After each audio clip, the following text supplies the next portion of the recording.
Hello hi friends, ఎలా ఉన్నారు? నేను శేఖర్ని. లాస్ట్ ఎపిసోడ్లో ఇంగ్లీష్ గ్రామర్లో direct and indirect speech part 1 చెప్పాను. అంటే ఇది కొంచెం పెద్ద చాప్టరు, బట్ ఏం బాధపడవలసిన అవసరం లేదు. ఈజీ మెథడ్లోనే చెప్తాను. అయితే ఫస్ట్ ఎపిసోడ్లో మీకు ఎలా చేంజెస్ అవుతుంది అంటే డైరెక్ట్ స్పీచ్లో నుంచి ఇండైరెక్ట్ స్పీచ్లోకి మారేటప్పుడు కొన్ని పదాలు ఎలా మారతాయని అది లిస్టుతో పాటు ఒక్కరు ఇచ్చాను కాబట్టి అది ఫస్ట్ పార్ట్గా మీకు చేయడం జరిగింది. అంతేకాకుండా యూనివర్సల్ ట్రూత్స్, ప్రపంచంలో మారని నిజాలను లేదా ప్రతిరోజు జరిగే పనులను, వీటినన్నిటిని కూడా వెర్బ్స్ ఎలాగూ చేంజ్ కావు, దట్టు ఉపయోగిస్తూ యాజ్ ఇట్ ఈజ్గా రాసేయాలి అని చెప్పేసి ఫస్ట్ ఎపిసోడ్లో అక్కడ దాకా చెప్పడము. నెక్స్ట్ ఏంటంటే అక్కడ జరిగే చేంజెస్ డైరెక్ట్ స్పీచ్లో నుంచి ఇండైరెక్ట్ స్పీచ్లోకి మార్చేటప్పుడు ఎటువంటి మార్పులు జరుగుతాయి. Today, that day, this, that, ఈ విధమైన పదాలు ఒక లిస్ట్ లాగా చెప్పాను కాబట్టి అది పార్ట్ 1 సరిపోయింది. నెక్స్ట్ ఇప్పుడు పార్ట్ 2లో పార్ట్ 1లో ఏం చెప్పానంటే మీకు రిపోర్టింగ్ వెర్బ్ అంటే డైరెక్ట్ స్పీచ్ అంటే ఇన్వర్టెడ్ కామాస్లో ఉన్న వాక్యాలను డైరెక్ట్ స్పీచ్ అంటారు. వాక్యాన్ని డైరెక్ట్ స్పీచ్ అంటారు. అంటే డైరెక్ట్ స్పీచ్కి ముందు సే కానీ, సెడ్ కానీ, విల్ సే కానీ, షెల్ సే కానీ ఇటువంటి ఉంటే వాటిని రిపోర్టింగ్ వెర్బ్ అంటారు. అప్పుడు రిపోర్టింగ్ వెర్బ్ ప్రజెంట్ టెన్స్లో ఉంటే చేంజెస్ ఎలా అవుతాయి అన్న విషయం ఒక్కటే చెప్పుందనమాట. ఇప్పుడు రిపోర్టింగ్ వెర్బ్ పాస్ట్ టెన్స్లో ఉంటే డైరెక్ట్ స్పీచ్లో ఉన్న మెయిన్ వెర్బ్స్ అంటే present tense, past tense, past participle V1, V2, V3 ఇవి ఎలా చేంజ్ అవుతాయి అన్న విషయం దీంట్లో వస్తుందన్నమాట. మీరు కన్ఫ్యూజ్ లేకుండా టెన్సెస్ కొంచెం టెన్సెస్ మీద మీకు గనక పట్టు ఉంటే డెఫినెట్గా ఇది అర్థమవుతుందన్నమాట. It is very very important chapter for all classes, public examinations and competitive examinations also. అందువలనే దీన్ని 2 పార్ట్లుగా చేసి మీకు కొంచెం అర్థమయ్యేదానికి కొంచెం నిదానంగా చెప్తున్నాను అనమాట. Let's start the class. Thank you. First ఎపిసోడ్లో రిపోర్టింగ్ వెర్బ్ అంటే ఇన్వర్టెడ్ కామాస్లో ఉన్న ఐ మేక్ ఏ కైట్ అనే ఈ వాక్యాన్ని డైరెక్ట్ స్పీచ్ అంటారు. డైరెక్ట్ స్పీచ్ ముందున్న సెడ్ అనే దాన్ని రిపోర్టింగ్ వెర్బ్ అంటారు. ఫస్ట్ ఎపిసోడ్లో చెప్పినప్పుడు ఈ reporting verb say, says, will say or shall say అంటే సింపుల్ ప్రజెంట్ టెన్స్లో కానీ సింపుల్ ఫ్యూచర్ టెన్స్లో ఉన్నప్పుడు the tenses in direct speech should not be changed. Direct స్పీచ్లో ఉన్న మెయిన్ వెర్బ్స్ యొక్క టెన్సెస్ను మార్చకూడదు, అది ఆ రూల్ అనమాట. ఇప్పుడు ఈ రిపోర్టింగ్ వెర్బ్ అనేది పాస్ట్ టెన్స్లో ఉన్నప్పుడు ఎలా చేంజెస్ అవుతాయి? Gopal said I make a kite, నేను గాలిపటం చేస్తున్నాను అంటే మేక్ అనేది ఏ టెన్స్లో ఉంది? ప్రజెంట్ టెన్స్లో ఉంది. Make, made, made. 3 forms of make అంటే V1, V2, V3. ఇది V1లో ఉంది. దీనికి V2, V3 ఉంది. Make, made, made. అది కూడా మీరు తెలుసుకొని ఉండాలి. 3 forms of verb should be learned, otherwise you can't do in direct indirect speech and English grammar also. ఇజ్జుడు Gopal said I make a kite, ఇది ప్రజెంట్ టెన్స్లో ఉంది. మెయిన్ వర్బ్ ప్రజెంట్ టెన్స్లో ఉంది. రిపోర్టింగ్ వెర్బ్ ఏమో పాస్ట్ టెన్స్లో ఉంది.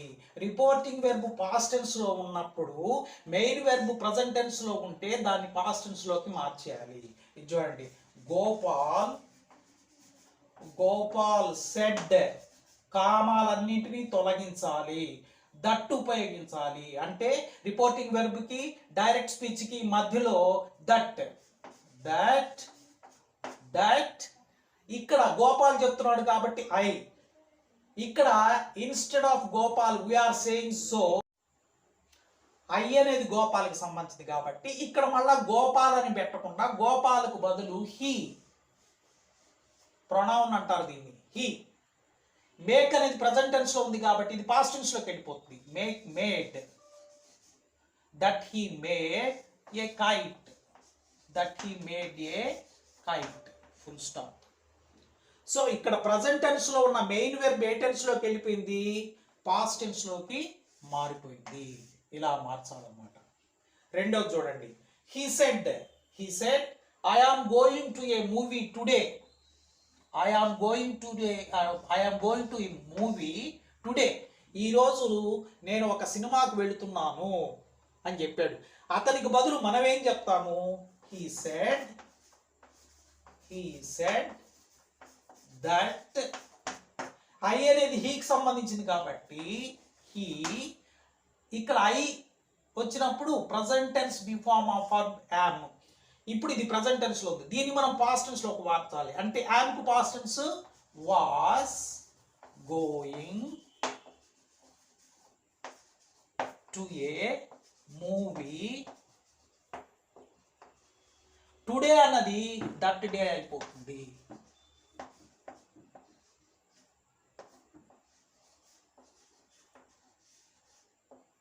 That day, full stop. Inverted commas అన్నిటిని తొలగించాలి, సెడ్ దగ్గర ఉన్న కామా తొలగించాలి. ప్రజెంట్ టెన్స్ లో ఉన్నది పాస్ట్ టెన్స్ లోకి మారుతుంది. దీన్ని ప్రజెంట్ కంటిన్యూస్ అంటే V1 కి ఇంగ్ ఫామ్ చేరిస్తే దాన్ని కంటిన్యూస్ అంటారు. దీని ముందు ప్రజెంట్ టెన్స్ లో ఉంది కాబట్టి యామ్ అనేది present continuous tense, past tense లో ఉంది కాబట్టి past continuous tense ing form ఇప్పుడు వచ్చింది. కాబట్టి ప్రజెంట్ టెన్స్ అన్ని పాస్ట్ టెన్స్లు, present continuous past continuous tense, present perfect tense అంటే ఏంటి? హ్యావ్ కానీ హ్యాజ్ కానీ ఉపయోగిస్తే దాన్ని ప్రజెంట్ పర్ఫెక్ట్ టెన్స్ అంటారు. మూడోది చూడండి, రాము సెడ్ టు రాధ. ఇక్కడ ఇంకో విషయం ఉంది. సెడ్ అని కనుకుంటే అలాగే సెడ్ అని రాయాలి. సెడ్ టు అని కనుకుంటే టోల్డ్ గా మారిపోతుంది. ఏంగా మారుతుంది? టోల్డ్. అంటే రాము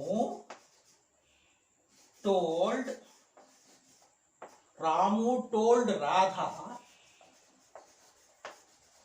ఇక్కడ హ్యావ్ ఉంది చూడండి, దీన్ని ఇది ప్రజెంట్ టెన్స్ లో ఉంది కాబట్టి హ్యావ్, హ్యాజ్, హ్యాడ్ ఉపయోగించడాన్ని పర్ఫెక్ట్ టెన్స్ అంటారు. హ్యావ్, హ్యాజ్ కనుకుంటే ప్రజెంట్ టెన్స్ లో ఉన్నట్టు ప్రజెంట్ పర్ఫెక్ట్ టెన్స్, హ్యాడ్ కనుకుంటే పాస్ట్ పర్ఫెక్ట్ టెన్స్. ఇక్కడ హ్యావ్ ఉంది కాబట్టి ఇది ప్రజెంట్ పర్ఫెక్ట్ టెన్స్. హ్యావ్ కు పాస్ట్ టెన్స్ ఏంది? హ్యాడ్. ఇక్కడ రాము చెప్తున్నాడు కాబట్టి ఐ అని చెప్పాడు. ఇప్పుడు రాముకు బదులు మనం చెప్తున్నాం కాబట్టి we have change into he. Radha that మాత్రం మర్చిపోకూడదు. డైరెక్ట్ స్పీచ్ కి రిపోర్టింగ్ వెర్బ్ కి మధ్యలో that he have past tense had completed the work.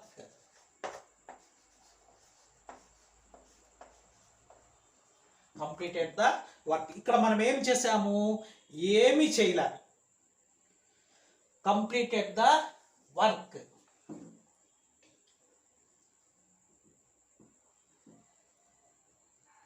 అంటే సెడ్ టు ఉన్నదాన్ని టోల్డ్. ఎక్కడైనా సరే సెడ్ టు ఉంటే టోల్డ్ అవుతుంది. మళ్ళా టు వాడకూడదు ఇక్కడ. Number 1 point. నెంబర్ 2, హ్యావ్ కు పాస్ట్ టెన్స్ హ్యాడ్. హ్యావ్ వచ్చినా హ్యాడ్ వచ్చినా హ్యాజ్ వచ్చినా పక్కన ఎప్పుడు కూడా V3 completed the work. So ఇది ఒకటి గుర్తుపెట్టుకోవాలి. సెడ్ అని వస్తే అలాగే సెడ్ అని రాయాలి. సెడ్ టు అని కనుక వచ్చిందంటే టోల్డ్ అని రాయాలి, అంతేగాని టోల్డ్ టు అని రాయకూడదు. ఇక్కడ రాము చెప్తున్నాడు కాబట్టి ఐ అని మార్చాము. ఇప్పుడు రాముకు బదులు మనం చెప్తున్నాం కాబట్టి దట్ హీ అంటే రాముకు బదులు ఇక్కడ he. Have past tense had పక్కన V3 కంప్లీటెడ్, మిగతాది యాజ్ ఇట్ ఈజ్ గా the work. Next, Mohan said we have been living here for 5 years. అంటే దీన్ని ప్రజెంట్ పర్ఫెక్ట్ కంటిన్యూస్ టెన్స్ అంటారు. అంటే గతంలో ఎప్పుడో ఒక పని ప్రారంభింపబడి స్టిల్ కంటిన్యూస్, అదే పని ఇప్పటికీ జరుగుతుంటే దాన్ని ఏమంటారంటే ప్రజెంట్ పర్ఫెక్ట్ కంటిన్యూస్ టెన్స్ అంటారు. మోహన్ చెప్తున్నాడు, we have been living here, మేము 5 సంవత్సరాల నుంచి ఇక్కడే నివసిస్తున్నాం, ఈ ఏరియాలోనే. అంటే వీళ్ళు ఈ ఏరియాకు రావడం అన్న క్రియ 5 years బ్యాక్ స్టార్ట్ అయింది. స్టిల్ కంటిన్యూ, వీళ్ళు ఇక్కడే ఉంటున్నారు అనమాట. దాన్ని ఏమంటారంటే ప్రజెంట్ పర్ఫెక్ట్ కంటిన్యూస్ టెన్స్. దీన్ని కూడా ఏం చేయాలి? Just past perfect continuous tense లోకి మారిపోతుంది. అంటే మీరు చేయాల్సిన మార్పు ఏం లేదు, very simple. Mohan said that ఇక్కడ వాళ్ళు మోహన్ చెప్తున్నాడు కాబట్టి వి అని చెప్పాడు. ఇప్పుడు మోహన్ బదులు మనం చెప్తున్నాం కాబట్టి they had been living here అనేది ఏంగా మారుతుంది, దేర్ ఫార్ 5 years. 5 years అంతే. ఇక్కడ హ్యావ్ అనేది హ్యాడ్ అయింది. Ing form continuous ing form చేస్తే V1కి ఇంగ్ ఫామ్ చేస్తే దాన్ని కంటిన్యూస్ అంటారు. Next Mary said I was going to market. అసలు డైరెక్ట్ స్పీచ్ ఉండడమే పాస్ట్ కంటిన్యూస్ టెన్స్ లో ఉంది. ఇలా ఉన్నప్పుడు was going past continuous, is going అంటే ప్రెసెంట్ కంటిన్యూస్, వాజ్ గోయింగ్ అంటే పాస్ట్ కంటిన్యూస్. అసలు డైరెక్ట్ స్పీచ్ లో ఉన్న మెయిన్ వెర్బే పాస్ట్ కంటిన్యూస్ టెన్స్ లో ఉన్నప్పుడు మనం దాన్ని పాస్ట్ పర్ఫెక్ట్ కంటిన్యూస్ టెన్స్ లోకి మార్చాలి. అంటే మేరీ సెడ్ దట్. ఇక్కడ మేరీ చెప్తున్నది కాబట్టి ఇప్పుడు మేరీకి బదులు మనం చెప్తున్నాం కాబట్టి that she had been going to market. Full stop. కామాలన్నీ తొలగించేసేయాలి. Next Ramu said I had gone to Chennai. అంటే ఇది ఏ టెన్స్ లో ఉంది, డైరెక్ట్ స్పీచ్ లో ఉన్న వెర్బ్ ఏ టెన్స్ లో ఉంది, ఇది ఏ టెన్స్ లో ఉంది, హ్యాడ్ గాన్ అంటే పాస్ట్ పర్ఫెక్ట్ టెన్స్ లో ఉంది. పాస్ట్ పర్ఫెక్ట్ టెన్స్ లో ఉన్నప్పుడు we should not change the tense. అంటే దట్ ఉపయోగిస్తే యాజ్ ఇట్ ఈస్ గా రాసేయచ్చు. చూడండి, రాము సెడ్ దట్. ఇక్కడ ఐ వచ్చింది కాబట్టి ఐకి బదులు that he had gone to Chennai.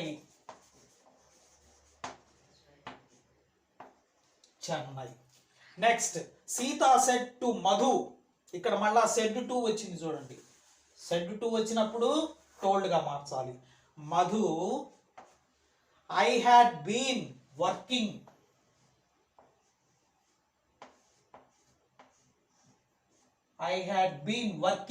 In a private company from 2005 to 2010. ఇప్పుడు 2020 జరుగుతున్నది. ఈ అమ్మాయి సీత చెప్తున్నది ఎవరితో, మధుతో. నేను 2005 నుంచి 2010 వరకు ఒక ప్రైవేట్ కంపెనీలో ఉద్యోగం చేస్తున్నాను. అంటే ప్రస్తుతం ఆ కంపెనీలో చేయడం లేదు. ఆ కంపెనీలో ఆమె పనిచేయడము ఎప్పటి నుంచి ఎప్పటిదాకా జరిగింది, 2005 to 2010. ఇది 2021 కాబట్టి 2005 నుంచి 2010 వరకు అది కంటిన్యూస్గా జరిగి ఆగిపోయింది. దాన్ని ఏమంటారంటే పాస్ట్ పర్ఫెక్ట్ కంటిన్యూస్ టెన్స్ అంటారు. పాస్ట్ పర్ఫెక్ట్ కంటిన్యూస్ టెన్స్ ఉన్నా కూడా డైరెక్ట్ స్పీచ్లో మనం ఏమి మార్చకుండా పర్సన్స్ మార్చుకుంటూ రాసుకుంటూ దట్టు ఉపయోగించు రాసేయచ్చు. ఆన్సర్ చూడండి. సెడ్ టు ఉంది కాబట్టి టోల్డ్. సీత టోల్డ్, ఇంకా టూ పెట్టకూడదు. మధు దట్. ఇక్కడ సీత చెప్తున్నది ఐ అని, మనము సీతకు బదులు మనం చెప్తున్నాం కాబట్టి she had been working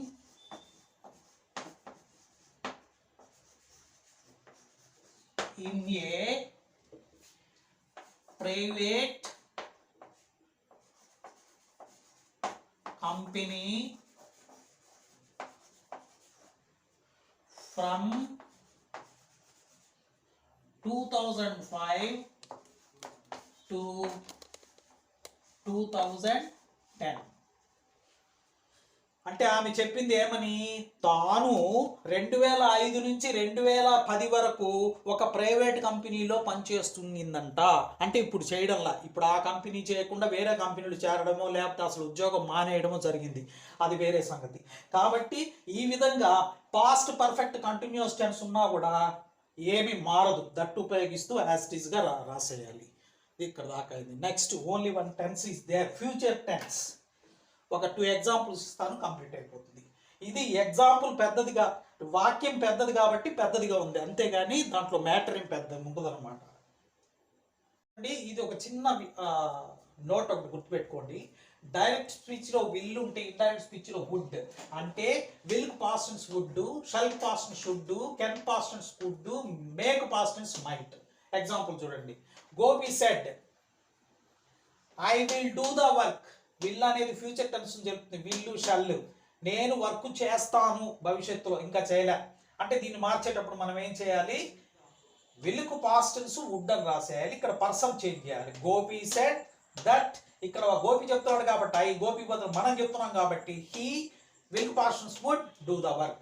next Vanitha said I can solve the problem. నేను ఈ ప్రాబ్లాన్ని సాల్వ్ చేయగలను. మనం అయితే ఇండైరెక్ట్ స్పీచ్లో ఏం చెప్తాము, వనిత తాను ప్రాబ్లాన్ని సాల్వ్ చేయగలనని చెప్పింది.